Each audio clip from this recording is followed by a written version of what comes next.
I just wanted to see if I could still pull guys, she said, after sleeping with a stranger on our anniversary, so I took the ring back and left. Now she's alone and every mutual friend sided with me. Hey viewers, before we move on to the video, please make sure to subscribe to the channel and hit the like button if you want to see more stories like this. Thanks. I didn't think I'd be the guy writing one of these stories, but here we are. My ex-fiance told me word for word. I just wanted to see if I could still pull guys. She said that it was normal, like it was just some harmless flirty detour, not something that detonated for years of my life. It happened on what should have been a big day for us, our anniversary. I had booked a weekend getaway. I wrote her a handwritten letter, something I did every year. There was even a little gift, nothing flashy, just a necklace with a charm shaped like the lake we took our first trip to. But she never showed up to dinner that night. She texted an hour before. Hey babe, I'm feeling kind of off today. Just exhausted. Can we do something chill tomorrow instead? That wasn't like her. Emily loved dressing up. She loved anniversaries. She used to count down to them like holidays. So yeah, I was a little thrown off, but I wasn't suspicious. Not yet. I told her it was fine that I'd keep the weekend plans open in case she felt better the next day. She sent a heart emoji and told me she loved me. 2 hours later, she was tagged in someone's Instagram story by a girl we both knew, a casual mutual. They were out at a bar and Emily was not dressed like someone having a girls' night. Short black dress heels, perfect hair. She was laughing at the bar, sitting shoulder to shoulder with some guy I'd never seen before. He had his hand on the small of her back. My stomach dropped, but I didn't blow up her phone. I didn't comment. I didn't even text her. Instead, I sat there alone in the apartment. I had spent 2 weeks cleaning and decorating for our low-key night with her favorite wine still unopened and the letters sitting on the coffee table. I didn't sleep that night. She came back the next morning at around 1100. Hair messed up hoodie, half zipped, same heels from the night before in her hand. She didn't expect me to be there. Oh, you're still home, she asked. Like she walked in on me watching TV, not like she'd just ghosted our anniversary. Yeah, I said, standing in the kitchen. Didn't feel like going anywhere after you cancelled. She gave a weak smile, rubbing her eyes. Sorry again about that. I wasn't feeling great. You looked fine last night, I said calmly. Saw Chloe's story. That wiped the fake sleepiness off her face in a second. She blinked. What? You were at that rooftop bar downtown with some guy. Her face went slack. You were checking my location. I saw a story. You were tagged. Silence. She sat down on the armrest of the couch and let out this weird little laugh. Okay, look. Can we just talk? I didn't say anything. I just stood there. I wasn't planning on it. She started staring at the floor. We just started talking at the bar. He was funny. He bought us shots. I didn't interrupt. I just waited. She looked up eyes wide like she was trying to read me. I don't even know his last name. That's supposed to make it better. No, I mean, look, I know it sounds bad, but I wasn't thinking clearly. She stood up and started pacing. I just wanted to see if I could still pull guys. I swear to God, she said it like she was explaining why she bought a dress she didn't need. I stayed quiet. I know it was dumb. I know it was selfish, but I didn't do it because of you, she added quickly. It wasn't personal. You did it on our anniversary. I wasn't thinking about that. I just wanted to feel something. I don't know, validation or whatever. Her voice started shaking. It didn't mean anything. But you slept with him. She froze. Did you? After a second, she nodded. Just once. No excuses, no tears. I took a deep breath and walked to the bedroom. She followed me. What are you doing? I took the ring off my finger and placed it on the nightstand. Then I started packing a duffel bag. Wait, hold on. Can we just talk about this? I zipped the bag, walked back into the living room and picked up the letter from the table. I wrote this last night. I said, before I saw that story, before I knew. She stared at the envelope in my hand like it was radioactive. I'm not giving it to you. I just want you to know it existed. She opened her mouth to say something. I think she was going to cry, maybe say she was sorry, but I was done. You're right, I said, walking toward the door. It didn't mean anything. Not to you. And I left. I didn't go to a friend's place. I didn't call my brother. I didn't text anyone. I just drove for hours. No music, no phone calls, just the sound of the road and my thoughts spinning like a broken record. I kept thinking about that line. I just wanted to see if I could still pull guys. She said it like she was talking about trying on a jacket, like I was some comfortable old sweater she could hang back up after playing dress up with strangers. That night, I booked a month-to-month rental through a corporate housing site. Studio, apartment, basic furniture, too clean to feel like home. But I didn't want home. I just needed somewhere without her in it. I didn't block her right away. I think part of me was still in shock. I kept staring at her contact, waiting for, I don't know, an apology that actually felt like one, not some weak excuse soaked in ego and cowardice. She texted once around midnight. Are you okay? Please talk to me. I didn't respond. Not because I was trying to punish her, but because I knew if I started, she'd twist it. Make it about her pain, her mistake, her moment of weakness. I needed distance. The next few days were brutal. Waking up in a different bed, eating fast food because I couldn't bring myself to grocery shop, watching the news just to drown out the silence. I kept thinking about all the small things I'd lost, not the big picture stuff like the ring or the condo or the anniversary trip. No, it was smaller than that. It was the inside jokes, the shared Spotify playlists, the Sunday routines, the way she used to hum when brushing her teeth. And now all of it was hollow. I had poured 4 years into building a life with her and she threw it away for what? A free shot from a guy at a bar.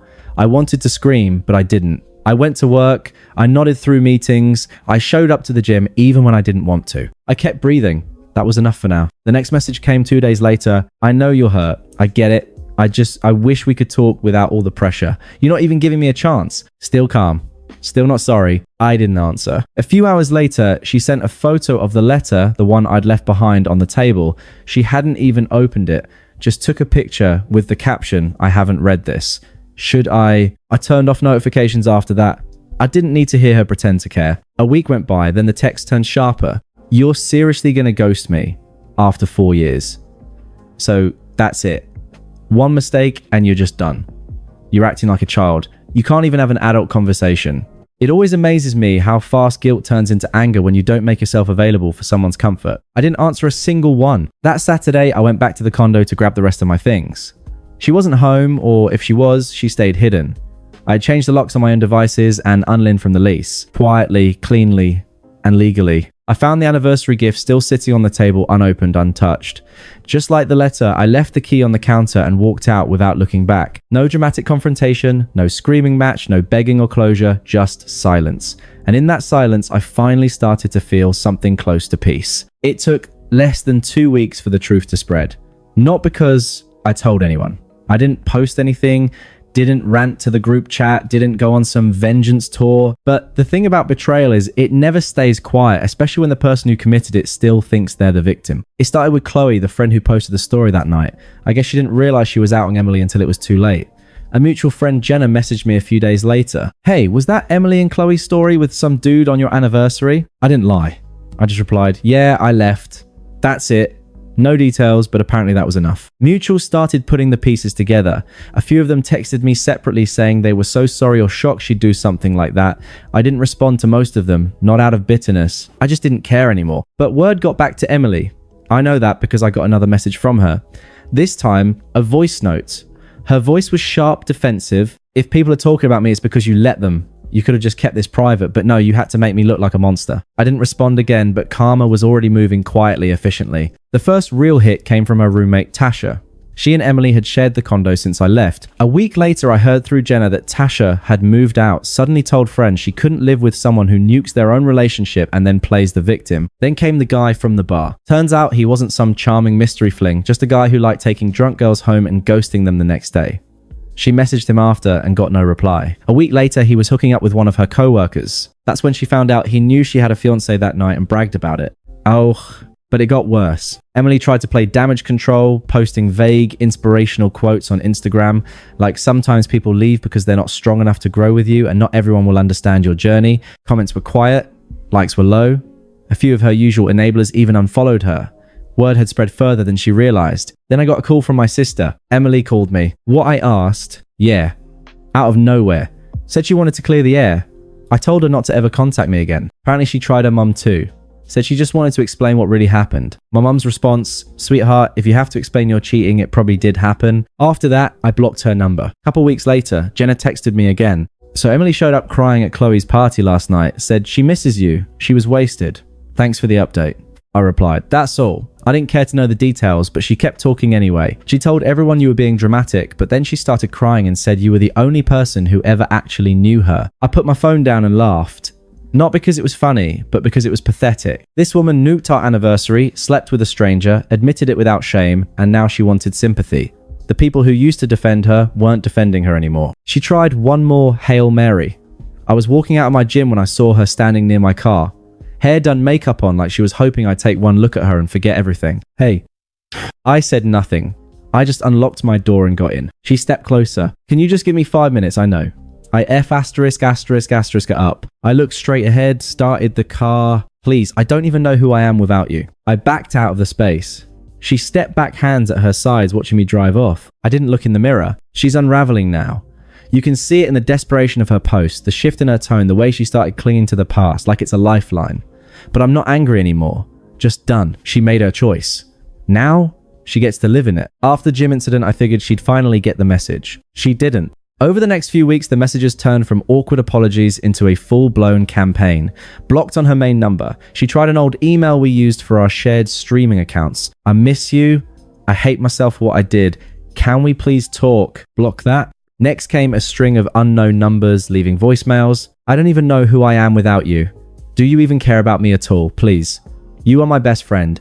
Just give me 5 minutes, one coffee, each one more desperate than the last. Then came the apology letter, handwritten for pages, sent to my temporary address. No envelope, just folded and stuffed in the mailbox like she couldn't even be bothered to seal it. It started like this. I've been doing a lot of thinking. I know what I did was unforgivable, but I also know it didn't come from nothing. I think we both stopped trying. Nope. The whole thing was soaked in passive language, like the cheating just happened. Like our anniversary was a footnote. Like maybe I should take some blame for not noticing how lost she felt. There was no real remorse, just a pitch for why we should start over. Like we were some failed project she wanted to relaunch. I didn't even finish reading it. I folded it once, dropped it in the trash, and moved on with my day. But she wasn't done. She messaged my sister again, this time with a different tactic. Can you at least tell him I'm in therapy now? I'm working on myself. I finally understand what I did. My sister's response was perfect. Good. Keep doing that for yourself. Then she blocked her too. The more doors closed, the more unhinged Emily became. She made a burner Instagram account and followed my new girlfriend. Like 5 pictures in a row, then messaged her. Just so you know, he was engaged less than 6 months ago. I hope you're ready for the mess he left behind. Classy.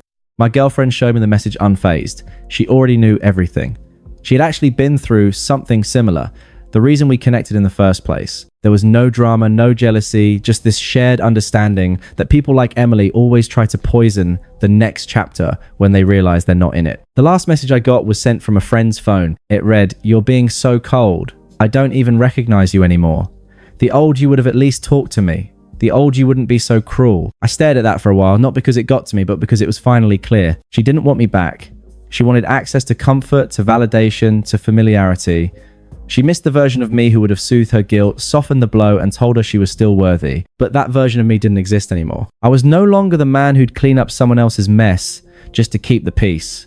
No longer the man who mistook loyalty for self-sacrifice. She had killed that version of me.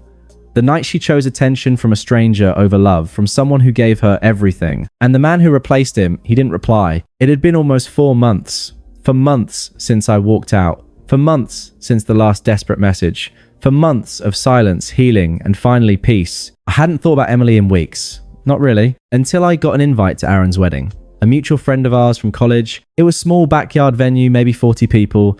I figured she'd be there. She and Aaron had stayed friendly though, less so since everything went down, but I didn't care. By that point, I was showing up with someone new, someone real. Her name was Leia. We'd met through work.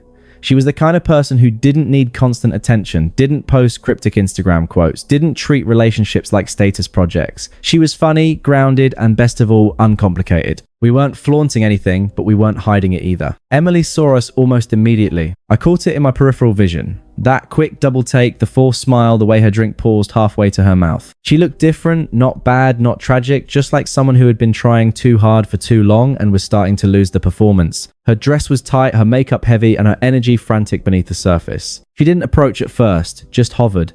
Kept glancing over during toasts, through conversations. Leia noticed that her, "Yep, she's burning holes in your back. I know. Want to leave?" "No," I said calmly. "She's already out of my life. Doesn't mean she gets to ruin the party." About an hour in, Emily finally made her move. I was refilling a drink when she came up behind me. "Hey." I turned around slowly, looked her in the eyes. "Hey." She gestured to Leia across the yard. "So is that serious?" "She's with me." "That's serious enough." Emily gave a tight smile. "She's different from what I expected." I tilted my head. "How so?" "I don't know. She's just not your usual type." "You're right." I said she's not. I could see her swallow that. Her smile faded a little. "You know, I've been doing a lot of work on myself," she said, softening her tone. "I've grown a lot since everything." "Good." I said it was just one mistake, she added quickly. "I know it doesn't erase anything, but you walked away like none of it mattered, like I never mattered." I let that hang there. You said you love me," she pressed, voice tightening. "How do you just shut it off like that?" I finally met her eyes. "You told me cheating on our anniversary didn't mean anything," I said evenly. "I just believed you." She blinked. Her lips parted like she wanted to fire back, but nothing came out. I kept going. You wanted to see if you could still pull guys. You did. You got your answer. And now you're upset because I'm not the one left picking up the pieces. She stepped back slightly, arms folding across her chest. That's not fair. No, I said. What's not fair is thinking love is a thing you get to test like a fire alarm and expect it to keep working after you've smashed it. She stared at me, jaw, clenched, eyes glassy. I thought you were safe, she whispered. I thought you'd always be there. That was your first mistake, I said. Thinking loyalty means weakness. She looked toward Yala. She doesn't know everything about us. She knows enough, I said. And she knows I'd never let her feel the way you made me feel that night. Emily took one long breath. Then the mask slipped. You're such a fast astericking robot now. Cold. You used to have a heart. I gave her a small, almost sympathetic smile. I had a heart. I just stopped giving it to people who treat it like a scratch-off ticket. Then I nodded once. Common final. Take care of yourself, Emily. And I walked away. She didn't try to follow.